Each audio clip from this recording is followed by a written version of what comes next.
HSC পরীক্ষা পেছানো নিয়ে সম্প্রতি যে বিজ্ঞপ্তি সামাজিক যোগাযোগ মাধ্যমে ছড়িয়ে পড়েছে সেটি সঠিক নয় বলে জানিয়েছে মাধ্যমিক ও উচ্চ মাধ্যমিক শিক্ষা বোর্ড ঢাকা। এই বিষয়ে বিভ্রান্ত না হওয়ার পরামর্শ দিয়েছেন তারা। শনিবার মাধ্যমিক ও উচ্চ মাধ্যমিক শিক্ষা বোর্ড ঢাকার পরীক্ষা নিয়ন্ত্রক প্রফেসর মোহাম্মদ আবুল বাশার স্বাক্ষরিত এক জরুরি বিজ্ঞপ্তিতে এ পরামর্শ দেওয়া হয়েছে। বিজ্ঞপ্তিতে বলা হয়, সংশ্লিষ্ট সকলের অবগতির জন্য জানানো যাচ্ছে, সামাজিক যোগাযোগ মাধ্যমে 2024 সালের এইচএসসি পরীক্ষা শুরুর তারিখ সম্পর্কিত একটি বিজ্ঞপ্তি প্রচারিত হয়েছে। বিজ্ঞপ্তিটি ঢাকা শিক্ষা বোর্ডের পরীক্ষা শাখা কর্তৃক ইস্যুকৃত নয়।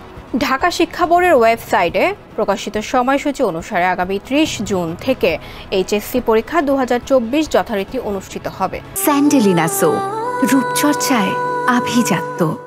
সংশ্লিষ্ট সকলকে এ ধরনের অপপ্রচার থেকে সতর্ক থাকার জন্য অনুরোধ করা হয়।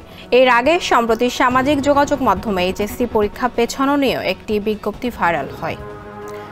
সেখানে দাবি করা হয়, ঘূর্ণিঝড়, বন্যা ও 2 দফা শিক্ষার্থীদের দেশব্যাপী আন্দোলনের উপর ভিত্তি করে এইচএসসি পরীক্ষা 30 জুনের পরিবর্তে 30 জুলাই অনুষ্ঠিত হবে, যা ভুয়া।